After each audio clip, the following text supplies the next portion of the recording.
बिस्मिल्लाहिर्रहमानिर्रहीम। अस्सलाम वालेकुम नाज़रीन, आप यूट्यूब चैनल देख रहे हैं। मैं इमरान खान हूँ।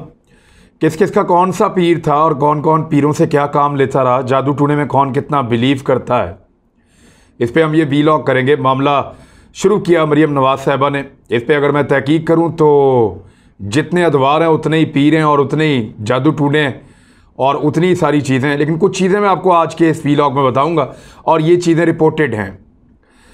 अभी वो तमाम लोग जो कल तक फ़ौज के गले पड़े हुए थे, वो तमाम लोग जो कल तक फ़ौज को गालम गलोच कर रहे थे, वो सब लोग अपनी अपनी सीवी लेकर लाइन में लगे हुए हैं और वो सीवी लेकर ये बताना चाह रहे हैं फ़ौज को कि देखें, इमरान खान से आपकी लड़ाई हो सकती है या होने वाली है, तो मेहरबानी करके हमें नौकरी पर रख लें।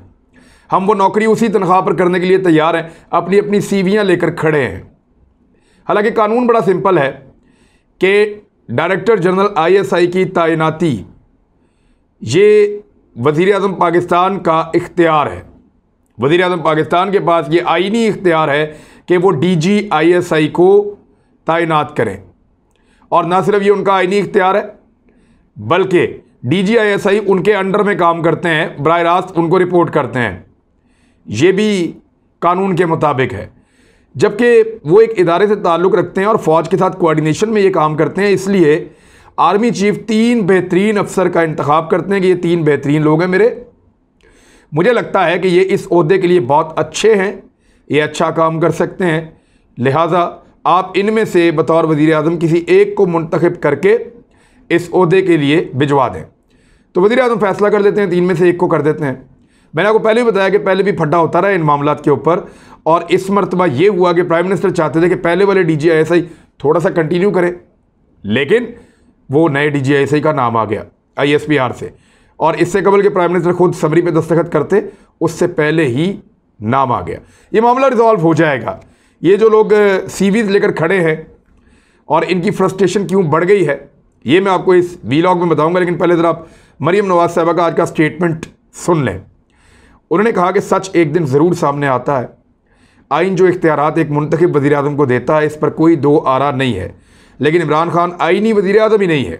वो ये तस्लीम कर रही हैं कि आइनी इख्तियार वज़ीर आज़म का ही है कि वो DG ISI को मुंतखब करें, लेकिन वो खुद ही आइनी वज़ीर आज़म नहीं है। उन्होंने नवाज शरीफ के मैंडेट पर डाका डाला है। जो शख्स जादू टूने और झाड़ फूंक से हुकूमती मामला चलाता है और मुल्क की अहम तरीन तकर्रियाँ जिसका ताल्लुक़ पाकिस्तान की सलामती से बराह रास्त हो, जादू टूने से करता है। वज़ीर आज़म की जगह अहम तरीन तकर्रियाँ जिन्नात करते हों, उनकी टाइमिंग वो तय करते हों, तो ऐसे हालात में दुनिया के सामने तमाशा कोई हैरत की बात नहीं है। ये जमहूरियत और जमहूरी असूल का मसला नहीं है, ये अपनी ज़ात और अपनी हुकूमत चंद दिन मज़ीद आगे बढ़ाने का मसला है। और जिन्नात, जंतर मंतर और बहुत सारी ऐसी चीज़ें जो हैं, उनका हिसाब कुछ और निकल रहा है, आपका हिसाब कुछ और है। ऐसे लोगों पर हंसी आती है। अगर यही तरीका रहा तो मुल्क का अल्लाह ही हाफिज़ है, मुल्क का तमाशा बनता चला जा रहा है। ये सारा कुछ मरियम नवाज़ साहिबा ने क्यों कहा? इससे पहले वो ये बातें नहीं करते थे, लेकिन इस लेवल तक मरियम नवाज़ को क्यों आना पड़ा? इसके पीछे नैब की वो एप्लीकेशन है जो उन्होंने अदालत को की है कि मरियम नवाज़ साहिबा की ज़मानत मनसूख की जाए। ये अपने वालिद की अयादत के लिए आज से 2 साल पहले बाहर आई थी कि मेरे वालिद साहब बीमार हैं, मुझे ज़मानत दी जाए ताकि मैं जाके उनकी तैमाददारी कर सकूं। तो बजाय इसके कि ये वालिद की तैमाददारी करती, वालिद चले गए पाकिस्तान से बाहर और मरियम नवाज़ साहिबा पाकिस्तान में रहकर पॉलिटिक्स कर रही हैं। ना सिर्फ पॉलिटिक्स कर रही हैं, लेकिन पॉलिटिक्स के अंदर गंद डाल रही हैं। वो इदारों के ऊपर कीचड़ उछालती हैं, इदारों को बुरा भला कहती हैं और जो तहकीकात करने वाले इदारे हैं उनके ऊपर दबाव डालती हैं। इवन एक इदारों को उन्होंने पत्थरों से मारा और वहाँ बंदे भी ज़ख्मी कर दिए और उनके शीशे भी तोड़ दिए। तो इस तरह मरियम नवाज़ साहिबा का एक जो किरदार है, जो पॉलिटिक्स के अंदर रहा, उस दौरान में जब वो जेल काट रही हैं उसूलन, और सिर्फ ज़मानत उनको इसलिए मिली है कि वालिद की तैमाददारी करनी है और वालिद मौजूद ही नहीं है पाकिस्तान में, तो उनकी तैमाददारी कैसे करनी है? कोई हवाई तैमाददारी तो हो नहीं सकती, या कोई मवासलाती तैमाददारी भी नहीं हो सकती, वो तो जेल से भी हो सकती है, टेलीफोन की सहूलत। लेकिन ये अनफॉर्चुनेट है और इदारों ने इसकी एप्लीकेशन ख़ास तौर पर नैब ने अदालत में दी कि मरियम नवाज़ साहिबा की ज़मानत मनसूख की जाए। अब ज़मानत मनसूखी के इम्कानात बहुत ज़्यादा हैं। दूसरी जो अपील के मामला हैं वहाँ मरीम नवाज साहिबा के वकील अब कई मरतबा बहाने लगा चुके हैं, 8 में से 5 मरतबा बहानेबाजी करके भाग चुके हैं। ऐसे में सबको नज़र आ रहा है कि ये गिरफ्तार हो जाएंगी, लेकिन गिरफ्तार होने से पहले मरीम नवाज साहिबा इतना गंद उछालना चाहती हैं ताकि गिरफ्तारी के वक्त वो ये कहें और उनके लोग भी ये कहें कि क्योंकि मरीम नवाज़ की ज़बान कंट्रोल नहीं हो रही थी, क्योंकि मरीम नवाज़ जो बातें कर रही थी वो इनको पसंद नहीं आ रही थी, इसलिए उनको गिरफ्तार कर लिया गया है। आप गौर करें, जब भी जरदारी साहब के खिलाफ कानून का शिकंजा टाइट होता है वो चीखें मारना शुरू कर देते हैं, बिलावल और जरदारी दोनों। इसी तरह जब भी कभी इधर कानून का शिकंजा टाइट होता है तो ये इदारों को गालियां देना शुरू करते हैं और ऊंची आवाज़ में और गंदे सुरों के अंदर बातचीत शुरू कर देते हैं ताकि उनके खाते डल जाए कि जनाब हम तो जमहूरियत की बात करते हैं, देखें हमें गिरफ्तार कर लिया है। तो ये सिर्फ दिखावा है। अब बताता हूँ कि किस किस के कौन कौन से पीर थे। डॉन अखबार ने एक बड़ी अच्छी रिपोर्ट भी लिखी थी और ये भी मेरे सामने खुली हुई है, और खुली किताब की तरह इन सब के पीर, इनके जादू टूने, इनके जंतर मंतर, इनके दरवेश, वो सबको पता है। The Pir in the palace, ये डॉन ने छापा था 14 जुलाई 2013 को, और उसके बाद भी बहुत सारे पीर आए, वो कहानी मैं आपको बताता हूँ। जरदारी साहब जब 5 साल ऐवान सदर में रहे तो उस वक्त वहाँ पे एक पीर साहब हुआ करते थे, पीर एजाज शाह। वो अपना एड्रेस भी यही लिखते थे। वो कहते थे कि बहुत बुराई की फोर्सेस आपको बहुत परेशान कर रही हैं, सितारे गर्दिश में कोई चीज़ें आपके ऊपर जो है वो हमलावर हो रही हैं, और मारगला के पहाड़ों के करीब आना ठीक नहीं है, आप बिलावल हाउस कराची में स्टे करें। बहुत सारे प्रोग्राम उन्होंने मनसूख करवा दिए। ये पीर साहब जो है ये रहते ऐवान सदर में थे, और ऐवान सदर में इनके ऊपर किसी किस्म की कदगन नहीं थी, कोई ओहदा नहीं, रहते हैं ऐवान सदर में पीर साहब जरदारी साहब के, और वो उनको हिसाब किताब लगा के बताते थे कौन सा काम कब किस तरह करना है, किस बंदे को कब कहाँ कैसे लगाना है। ये अपना एड्रेस जब लिखते थे पीर साहब तो बड़ा खुल के प्रेसिडेंट हाउस ये अपना एड्रेस लिखा करते थे। फिर आ गए जनाब, उनके बाद एक मुल्तानी बाबा, ये चक शहजाद के रहने वाले थे, इनकी भी कहानी सुन लें आप। बेनज़ीर भुट्टो साहिबा इनके सामने जाकर ज़मीन पे बैठ जाती थी और अक्सर इनको मिलने जाती थी, और ये बेनज़ीर भुट्टो साहिबा को हिसाब किताब लगा के बताते थे कि क्या कैसे करना है, कौन सा पैंतरा कब चलना है और क्या आपको करना चाहिए, कौन से आपके वफ़ादार हैं, कौन से बेवफा हैं। तो ये बहुत हिसाब किताब के बाहर थे, और ये बेनज़ीर भुट्टो साहिबा को हिसाब किताब बताती थी। धनक्के वाले बाबा जी, जिनको दीवाना बाबा भी कहा जाता है, वो मियाँ नवाज शरीफ साहब और बेनज़ीर भुट्टो साहिबा इन दोनों के मुश्तरका पीर थे। पहले वो शरीफ ख़ानदान के पीर थे, और मियाँ शरीफ साहब मरहूम और नवाज शरीफ साहब उनको बहुत मानने वाले थे। इवन मानसेरा के अंदर उनका जो है वो आस्थाना था, तो वो सोटियाँ मारते थे। ये उनके पास जाते थे, वो डंडे मारते थे, तो वो डंडों का मतलब ये होता था कि आपको इक़्तिदार उतना अच्छा और उतना ज़्यादा मिलेगा, जितने आपको डंडे पड़ेंगे उतना आपका काम बेहतर हो जाएगा। तो वो मजज़ूब टाइप थे, और आप समझती हैं मजज़ूब, अब मैं क्या उसकी डेफिनेशन में जाऊँ।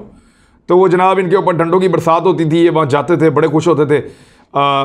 नवाज शरीफ साहब भी, ये मरीम साहिबा को भी लेके गए, और बेनज़ीर भुट्टो साहिबा भी, ये वहाँ इतना ज़्यादा जाते थे कि धनक्के वाले पीर साहब मानसेरा उनके आस्थाने के करीब इन लोगों ने एक हेलीपैड बना दिया था ताकि आने जाने में आसानी रहे। बाद में एक सड़क भी बना दी थी। नवाज शरीफ साहब उनके इलाके में बिजली तक पहुँचा आए थे, तो ये, और उनको ऐवाने वज़ीर आज़म में ला के वहाँ पर भी रखते थे। फिर जब 90s की दहाई थी तो एक गूंगा पीर साहब हुआ करते थे, गूंगा पीर, जो बोलते नहीं थे, मुंह से बात नहीं करते थे, लेकिन इशारों से हाँ या ना के फैसले वो किया करते थे।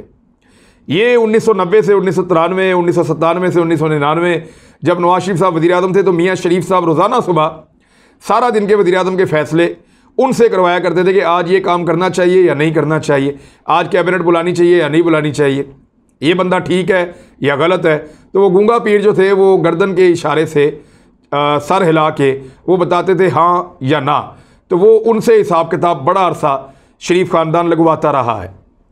उसके बाद मैं आपको एक और वाक़या बताता हूँ जो आपको कोई भी नहीं बताएगा, किसी को पता भी नहीं होगा। पिम्स अस्पताल है इस्लामाबाद में, सब जानते हैं।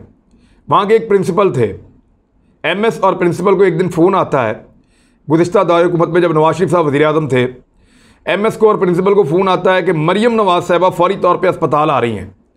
तो वो फ़ौरन अपने ऑफिस में पहुँच जाते हैं। अब आपको बताया ये लोग एमरजेंसी में तो जाते नहीं हैं, ये सीधा प्रिंसिपल साहब के ऑफिस में गए, वहीं पे उन्होंने बुला लिया जो डॉक्टर साहब हैं उनको, तो वहाँ मरियम औरंगज़ेब साहिबा ने, जो सीनियर डॉक्टर्स थे, उनको जो बताया वो ये बताया कि मरियम नवाज़ साहिबा ने दम करवाया तो दम उल्टा हो गया। ये आपको मैं जो बात कह रहा हूँ चैलेंज है, और ये एग्जैक्टली इसके 5 से 7 गवाह मौजूद हैं जिनको इस सारी कहानी का पता है, और उसकी तस्वीर भी मौजूद है कैप्टन सफदर की। ये 3 लोग गए थे, कैप्टन सफदर, मरियम नवाज़ और मरियम औरंगज़ेब। तो मरियम औरंगज़ेब ने कहा जी कि दम करवाया तो दम उल्टा हो गया। तो वो उन्होंने, डॉक्टर साहब ने देखा मरियम नवाज़ की तरफ के, हैं जी। तो मरियम नवाज़ ने कहा जी बिल्कुल, मैंने यहाँ पे इस्लामाबाद में पीर साहब हैं, आजकल हम उनसे मिल रहे हैं, उनसे मैंने दम करवाया तो वो दम उल्टा हो गया, तो हमने उनको फ़ोन किया है, तो वो दम के असरात बड़े ख़तरनाक हो गए हैं और वो बहुत शदीद सर के अंदर दर्द हो रहा है और एक एंग्जाइटी है, बड़ी बुरी हालत है। तो ये सूरत हाल है। तो वो डॉक्टर साहब ने कहा, मैं इनको देख के समझ गया कि डाइटिंग की वजह से, क्योंकि डाइटिंग बहुत ज़्यादा ये लोग करते हैं, तो डाइटिंग के शौक में कुछ एंग्जाइटी थी, सर दर्द था, वो प्रॉब्लम था। तो उन्होंने कहा मैं समझ गया कि कोई ऐसा इशू नहीं है, ये माइनर इशू है, अभी ठीक हो जाएगा, खाएंगे पिएंगे, कोई दवाई शवाई लेंगे तो। लेकिन बड़े लोग हैं वो डर गए कि दम उल्टा हो गया। उस पर फिर डॉक्टर के पास जाने का किसी ने मशवरा दिया तो इधर आ गए। तो इन्होंने उनका वो स्कैनिंग वगैनिंग की मशीनों के अंदर, सारा कुछ चेक किया और चेक करके बताया जी कि आप ये वाली गोली खा लें और जाके आप खाना शाना खाएं और रेस्ट करें। तो अब ये जब यहाँ से तीनों निकलने लगे तो बाहर मीडिया आ गया। अब मीडिया आके खड़ा हो गया, तो वही मरियम औरंगज़ेब ने कहा कि कैप्टन सफदर बीमार था, उसको ले गया, हम अस्पताल आए हैं। यानी वो बताया कि मरियम नवाज़ का तो फिर नाम भी नहीं ले सकते ना कि वो बीमार है, वो तो आयरन लेडी है, बीमार भी नहीं हो सकती। तो उन्होंने कहा ये कैप्टन सफदर बीमार था तो इसको लेकर हम पिम्स अस्पताल आए हैं, तो मरियम नवाज़ साहिबा भी साथ आई हैं। ये भी वाक़या मुझे पता है। अभी जब नैब से मरियम नवाज़ साहिबा की कुछ अर्सा पहले, 2 साल पहले ज़मानत हुई, उसके बाद उनका ये मुकदमा चल रहा है, तो लाहौर में एक ख्वाजा सरा है जिसके पास ये लोग जाते हैं, और गालिबन ये गिलास जो उनके पास है ये उन्होंने शायद दिया है। ये जो ख्वाजा सरा है लाहौर में, ये भी इनके पीर के तौर पे आजकल मुतहर्रिक हैं, और वो इनके जादू टूने और ये चीज़ें टालना, लाना, ले जाना, इन चीज़ों में वो काम कर रहे हैं। अब क्योंकि मैं लाहौर में रहता हूँ तो मुझे कुछ सोर्सेज ने बताया कि ये एक नए पीर से मिल रहे हैं आजकल, और कुछ दर्जनों हैं पीर, मैं सबके आपको बता सकता हूँ क्योंकि यहीं पे मैं रहता हूँ, यहीं पे इनके अपने ख़ानदान के अंदर इनके अपने मुलाजिम मेरे बहुत सारे दोस्त हैं, वो बताते हैं आजकल किधर जा रहे हैं। तो उन्होंने बताया जी ख्वाजा सरा है आजकल, उसके पास जा रहे हैं और वो कोई तोड़ छोड़ कर रहे हैं उन तमाम मुसीबतों का जो इनके ख़ानदान के ऊपर नाजिल हो गई हैं। और वो ख्वाजा सरा इनको बताता है कि प्राइम मिनिस्टर हाउस से भी आपके ऊपर जादू हो रहे हैं, तो मैं उसको तोड़ रहा हूँ। तो ये इस चक्कर के अंदर वो अपनी दिहाड़ियाँ लगा रहे हैं, अपना काम सीधा कर रहे हैं, तो ये उनके पीछे पीछे भाग रहे हैं। तो एक बड़ी लंबी तारीख है जादू और टूने की, और ये वो सारी चीज़ें हैं जो दुनिया जानती है। नवाज शरीफ साहब की, उनके वालिद की वीडियोज़ हैं पीरों और मुरीदों के साथ और ऐसे लोगों के साथ जो इस किस्म के तावीज़ धागे या अमलियात वगैरह करते हैं, इनकी वीडियोज़ हैं। जरदारी साहब की वीडियोज़ हैं। बेनज़ीर और जरदारी साहब जब पहली मरतबा बतौर कपल वाइट हाउस गए थे तो तब भी उनके साथ एक शख्सियत थी जिसके बारे में किसी को पता ही नहीं था ये क्यों चले गए साथ। तो बाद में कहा गया कि ये एक सरकारी पीर हैं तो ये साथ चले गए हैं। नजम सेठी ने भी गालिबन उस दौर में रिपोर्ट किया था। तो मामला ये है कि ये पीरों फ़कीरों के साथ इनके ताल्लुकात तो बहुत गहरे और मरासिम बहुत ज़्यादा हैं, और वो सारे हाईलाइटेड हैं और सारी दुनिया ने देखे हैं, उनकी वीडियोज़ मौजूद हैं। खातून अव्वल के बारे में कभी किसी ने ऐसी चीज़ें क्लेम ज़रूर की हैं, ये सारे कहते ज़रूर हैं कि वो खातून जादू करती हैं, टूना करती हैं, लोटा घुमाती हैं या फाल निकालती हैं, ये सारी चीज़ें ये लोग कहते हैं।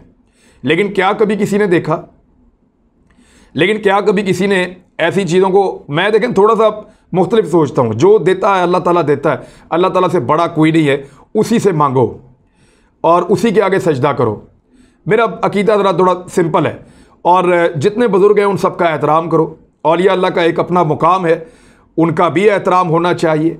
और जो कोई आपको नेक इंसान मिले उससे आप दुआ के लिए ज़रूर कहें। लेकिन ये जादू टूना, अमलियात, ये फाले निकालना, ये वो चीज़ें, ये इससे नबी अकरम सल्लल्लाहु अलैहि वसल्लम ने मना फरमाया है। यानी हाथ दिखाना किसी को, सितारों की चालें, और ये सब चीज़ें ठीक नहीं हैं, ये गलत चीज़ें हैं। तो मेरा तो ये मानना है अगर किसी ने खातून अव्वल को ये करते हुए देखा है तो फिर तो ठीक है, लेकिन अगर उन पर एलिगेशन लगा रहे हैं तो इनके पास सबूत कोई नहीं है, लेकिन इनके अपने खिलाफ बेशुमार सबूत मौजूद हैं। और एक और इम्पॉर्टेंट बात यह है कि वो तो सियासत भी नहीं करती। यानी मरियम नवाज़ के ख़ानदान में बेशुमार ऐसे लोग हैं जो सियासत नहीं करते। जरदारी साहब के ख़ानदान में बेशुमार ऐसे लोग हैं जो सियासत नहीं करते।